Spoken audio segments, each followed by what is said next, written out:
This is Dropping Hints. I'm Alex.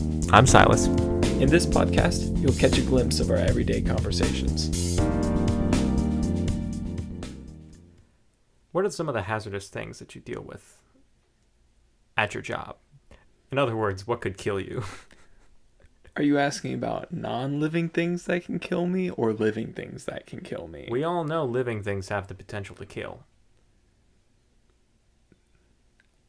Right.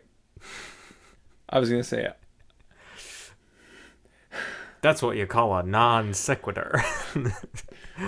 It's a very morbid way to open up the podcast. And yet, here we are. So you just want to know... Right. What am I? Yeah, I saw one of those... What's in my line of work? OSHA safety videos recommended on YouTube where, Yeah. somebody died from, a workplace incident. Yeah. Somebody else didn't die, so that's good. But Well, I am OSHA 10-hour construction safety trained. So you can construct anything in 10 hours or less. I do have that cert.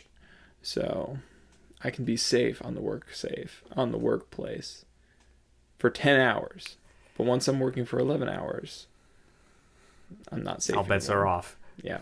What are some of the dangerous things you do have to be aware of? You had a little hard hat All up right. there. It's gone. You had a No, hard it's hat there. It's just behind. Up. Okay, That the hard thing. hat. I see it. The hard hat is up there. Yes. Well, besides things falling on you, aka bridges falling on you, or you falling into ditches, or, by the way, for the good people out there who are listening who don't know, I am in the field of civil engineering, more specifically structural engineering around highway bridges. So Civilian engineer. I'm a civilian engineer. Yeah.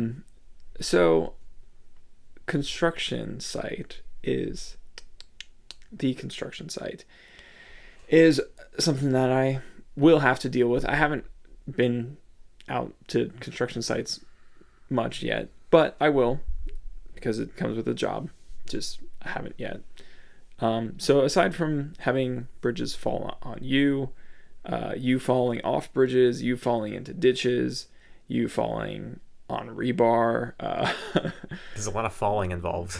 There's a lot of fall hazards, yes. There's a lot of crush hazards. A fall is different than a crush, which is different than an impact.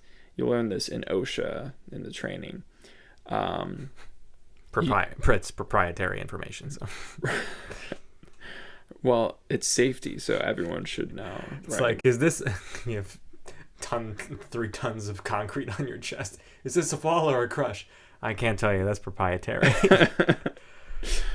Yeah, in that moment, what are you supposed to do? Call 911. What is 911 gonna do for you? Oh yeah, Remove the body. They can't lift off. I think that you need to have people who are skilled, a branch of the rescue team that is skilled with heavy machinery like cranes and stuff like that, so that they can operate the machines to save the people or whatever. Hopefully that would be your work co-workers.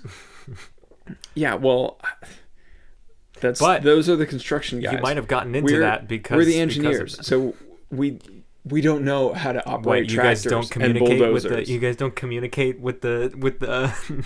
We do, but we go out there every once in a while. We put on our hard hat. We put on a high-vis vest, okay, and we just walk around, take measurements, look at stuff. And I guess the construction people just let you die sometimes.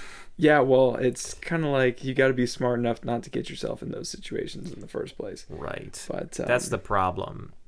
When you see these, the reason, like I said, is I saw one of these OSHA work safety videos where it's animated people. True story. There's always so many red flags that come up where it's this one story was these people were working with ammonia and brine, and there was an ammonia leak in this high pressure cylinder thing, and they turned off the cylinder. We're gonna fix it, and then they were gonna turn the cylinder back on, but they intentionally disabled the ammonia alarm that would go off when it reached a certain point. And I'm For what purpose would you disable the alarm? Because it was probably going off. It was probably going off and it was annoying, but it's like, yeah. just for what purpose? Like it's like when when the fire alarm goes off in a building, Everybody just kind of sits there. everyone just sits there and looks at each other and like, Talk about sloths. yeah, it's like, who's gonna move first? Who's gonna go look at that. The fire alarm's going off. It's unbelievable. A handful of times in my life, whether I don't know, wherever it was, in a building, fire alarm would go off, and usually it's me who says, "Hey guys, I think we should go outside." Shouldn't we just go outside? Just just in case we're on the 4th floor, so there could be a fire like on the 1st floor. Just you guys realize that, right? Right. Yeah. There could be no sign of a fire, but still a fire. I think one time it happened at school, and the whole class was just kind of like looking around, like what? And I was like, "I'm going outside. you guys like, your life is in your own hands." But I'm just gonna go outside. And then it's always been a false alarm, but it's like this is such a strange phenomenon. People just don't, you never think it's going to happen. All right. So it happens to you. So, all right. In my field, I can fall off a lot of things. Everything involves falling in some way. Either something falling on you or you falling on something. In my line of work, yes. Maybe you could think too hard, I don't know, and get injured. I don't know. Probably not. Yeah, I'm not doing much thinking anyway. Yeah. If you guys have seen the traffic patterns lately, the traffic engineers aren't thinking too hard. Yeah. Oh. That's not my line of work. So what's something in your line of work or study, since you're in college, that is an occupational hazard? Chemicals. Believe it or not, I started volunteering at this as like an undergraduate researcher in the chemistry department, and you work with tons of chemicals. Most of them, the problem is most of these chemicals that you deal with, that you do reactions with, are super reactive when it comes to like water. It's not the only thing that's super reactive. I don't get it. Never mind. So most of these things are super reactive with water, which just means like if I there's this chemical that we have, it's called N-butyl-lithium. Oh yeah. N-butyl-lithium. If I take it and I have a dry syringe, I have to take a syringe out of an oven that's keeping it dry, and I attach it to the little sucky part of the syringe. Mm-hmm. And when I get the N-butyl-lithium and I want to rinse off the thing, you can't just like rinse it with water. You can't rinse it with water. And you're obviously dealing with like super tiny amounts. But if you rinse it with water, something like that, water's bad. The whole thing's going to like explode. Wow. Because all these things are super, super reactive. So it's like you have a bottle full of this stuff. Like I've seen when they throw a chunk of sodium Imagine, in throwing, a lake. If you've seen that, like sodium in a lake, N-butyl-lithium is like roughly the same idea. Like that's what's going to happen. It's going to explode. And so most of these things are super reactive with water. So you have to just like make sure everything's super dry. Then there's like poisonous gases that you'd have to worry about. You have to keep everything in a fume hood, what they call it. It looks like a big metal box. And you do all your reactions in there so that the fumes go up and they get vented out somewhere. So that's like mostly what you deal with is like hazardous chemicals that you don't want to breathe, you don't want to touch. I did when I was putting away a syringe one time. Well, you apparently want to breathe and touch these things. I do want to breathe and touch these things as much as I can. I was getting I think you might want to lay off the breathing and touching of chemicals. It's fine. Might Everything's be affecting fine. I did see this. I was putting away a syringe though one time. Like it's like a hypodermic needle. Right. I guess that's the word. It looks like. Well, maybe I shouldn't say that. It looks like a hypodermic needle. Right. It's like, a super fine needle. You use it to get chemicals out of you use it to get chemicals out of jars, because if you need like half a milliliter, you need to like syringe it up and see how much you got. And I was taking a plastic cover off a new syringe one time recently, And just when I pulled it off, obviously I didn't want to like yeet my hand into what was next to me, go like, "Dah!" So I was like, providing like counter resistance sort of, but I took it off and like stopped myself too fast, and I stuck the clean syringe. Didn't have N-butyllithium on it. Thank goodness. That would have been horrible.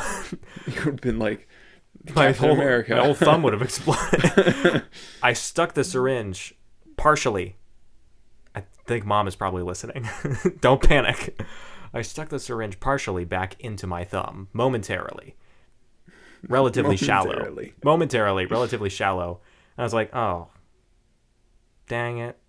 There's like, a little bit of blood coming out of my... So mainly it's chemicals that you got to worry about. You don't want to get those things in your eye. You don't want to... If you get those things in your eye, game over. It's game over, man. It's game over. Well, I've seen on in movies, they inject someone with chemicals and it makes them like a superhero. So what do you have to say to that? That doesn't seem like an occupational hazard. It seems like something I want to do.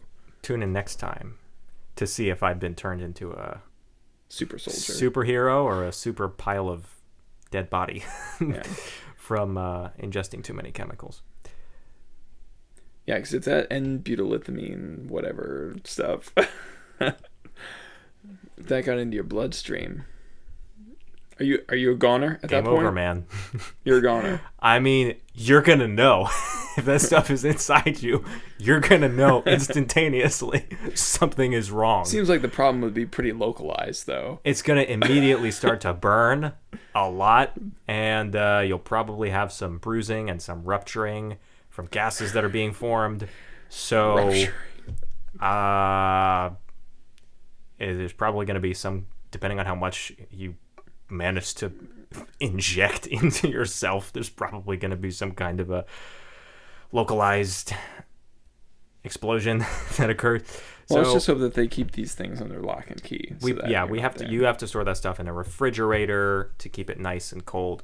So we keeping it safe here. Always maintaining our knowledge of occupational hazards. Yeah, I mean, there's a lot of occupational hazards that go with your job. There seem like to be less with mine, but the nature of construction, it's unpredictable. So, as I think just like you. Yeah.